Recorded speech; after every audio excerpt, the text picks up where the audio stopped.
ये देखो ना, इसको और डेंस करना, और डेंस कराने के लिए।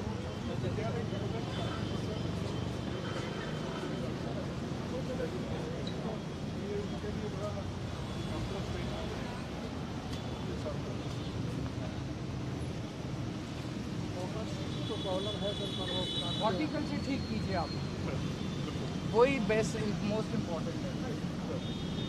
अनंत जी थोड़ा सा आप लग के, राजेश मतलब आप वासुदेव जी तीनों लग के थोड़ा सा हॉर्टिकल्चर को डेंस कराइए।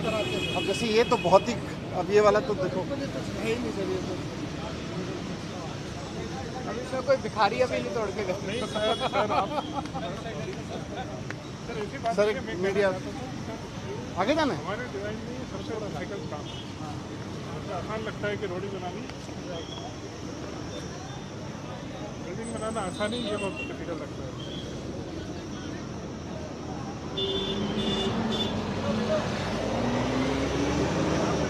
शॉर्टकमिंग्स हमको दिख रही है, वो हमने आगे के लेंस में और रोड में सैंपल बन रहा है, उसमें 99% उसको अटेंड कर दिया है।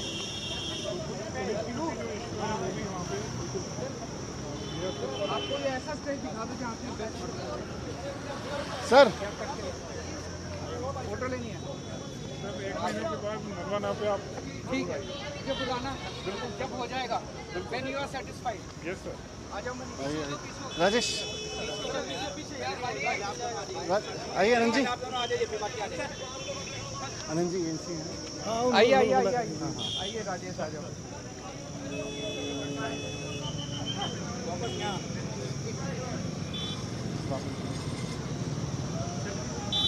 बस अगर हम ये तीन चीज कर देना राजेश। अब इसमें देखो स्पेस बहुत मतलब अननेसेसरी छोड़े हुए हैं। और हमारी जो विड्थ है ना सड़कों की, दुनिया में सबसे ज्यादा वाइड रोड दिल्ली की, लेकिन हमारी हो गया, वाइट भी है, ग्रीन भी है सर। हाँ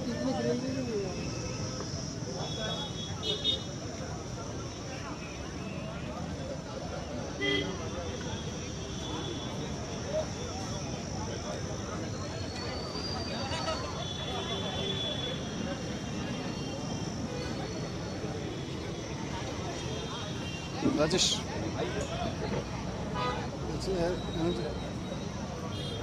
कम कम कम।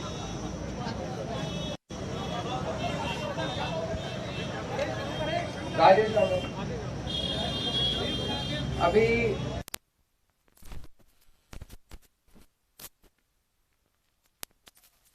लोगों ने इस सड़क के स्ट्रेच का जायजा लिया।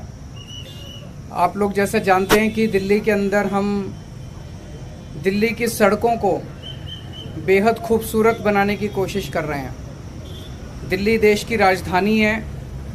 हम दुनिया भर में जब जाते हैं, लंदन जाते हैं, टोक्यो जाते हैं, न्यूयॉर्क जाते हैं, वॉशिंगटन जाते हैं, यूरोप के शहरों में जाते हैं, तो इतनी खूबसूरत शहर होता है। हमारी सड़कें बहुत वाइड हैं, लेकिन उस स्टैंडर्ड की नहीं है, इंटरनेशनल स्टैंडर्ड अगर कहा जाए तो। हमारा मकसद है कि दिल्ली की सड़कों को बेहद खूबसूरत बनाया जाए। उसी प्रयास में पहले स्टेज में हम 500 किलोमीटर पीडब्ल्यूडी की सड़कें खूबसूरत बनाने का हमारा मकसद है, और उसका पायलट प्रोजेक्ट हम लोग ट्राई कर रहे हैं कि 500 किलोमीटर शुरू करने के पहले हम लोग छोटा स्ट्रेच पहले करके देखते हैं।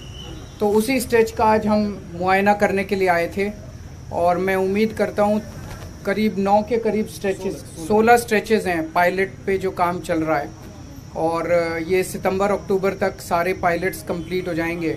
तो फिर हम देखेंगे कि कौन सा पायलट अच्छा है, कौन सा मॉडल हमें पूरी दिल्ली में 500 किलोमीटर में लेके जाना है। तो आज उसी के मुआयने के लिए आए थे। अभी प्रोग्रेस जारी है, इसमें और इम्प्रूवमेंट्स होते रहेंगे। उसमें कुछ अच्छी चीज़ें हैं, कुछ कमियां हैं। उन सब का अभी काफ़ी डिटेल में ऑफिसर्स के साथ, इंजीनियर्स के साथ हमने इंटरेक्शन किया, तो जो जो कमियां उनको सुधारेंगे।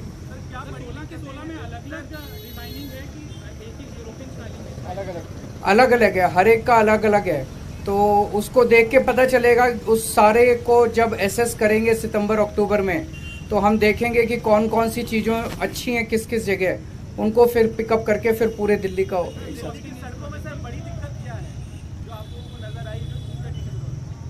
फ्रैंकली हॉर्टिकल्चर से मैं खुश नहीं हूँ। जो पहले भी मुझे दिखाए गए थे प्रोजेक्ट्स, तो जो हमारा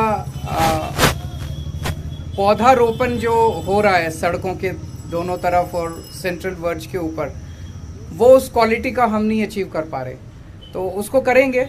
it's is not a rocket science. हमारा पीडब्ल्यूडी डिपार्टमेंट बहुत अच्छे अच्छे इंजीनियर्स हैं, वी विल अचीव दैट। एक सवाल है कि पीडब्ल्यूडी जो पहले वाले मिनिस्टर थे उनके बारे में है कि उनको ईडी ने अरेस्ट कर लिया है, किस तरह से विधानसभा में आप देखिए, बिल्कुल फर्जी केस है।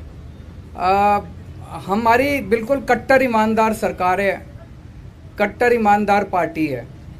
हम एक पैसे का भी भ्रष्टाचार ना करते हैं और ना बर्दाश्त करते हैं। जैसे अभी आपने पंजाब में देखा, एक मंत्री की ऑडियो रिकॉर्डिंग ही थी और उसके आधार के ऊपर किसी भी एजेंसी को नहीं पता था, किसी मीडिया वाले को नहीं पता था, किसी विपक्ष को नहीं पता था। हम चाहते तो दबा देते, लेकिन हमने खुद उस मंत्री के खिलाफ एक्शन लेके उसको गिरफ्तार करा दिया। ऐसे ही 5 साल पहले दिल्ली में हुआ था, हमारे एक मंत्री की मेरे पास ऑडियो रिकॉर्डिंग आई थी, मैंने उसे मंत्रालय से भी बर्खास्त किया और सीबीआई को सौंप दिया। तो हम एजेंसीज की वेट नहीं करते कि किसी एक दिन एजेंसी, हम तो खुद ही एक्शन लेते हैं। लेकिन हम ये भी देखते हैं कि बहुत सारे जो केंद्रीय एजेंसीज एक्शन लेती हैं वो राजनीति से प्रेरित होते हैं। तो सत्येंद्र जैन जी के इस केस को मैंने खुद पर्सनली सारा स्टडी किया है। ये बिल्कुल कंप्लीटली फर्जी केस है, बिल्कुल उनको जानबूझ के पॉलिटिकल कारणों की वजह से फंसाया गया है। तो मैं समझता हूँ सच्चाई के रास्ते पे चल रहे हैं। सच्चाई का रास्ता बहुत कठिन होता है, तो भगवान हमारे साथ है, ईश्वर हमारे साथ है, और वो बहुत जल्दी, हमें जुडिशरी के ऊपर भरोसा है और जुडिशरी न्याय करेगी और वो निकल के आ जाएंगे, और इस फर्जी केस टिकने वाला नहीं है। उससे कोई वो तो कहेंगे, लेकिन अगर इस केस में 1% भी कुछ होता, मैं खुद ही एक्शन ले लेता, लेकिन बिल्कुल कंप्लीटली बेकार का केस है। Thank you. हाँ बिल्कुल।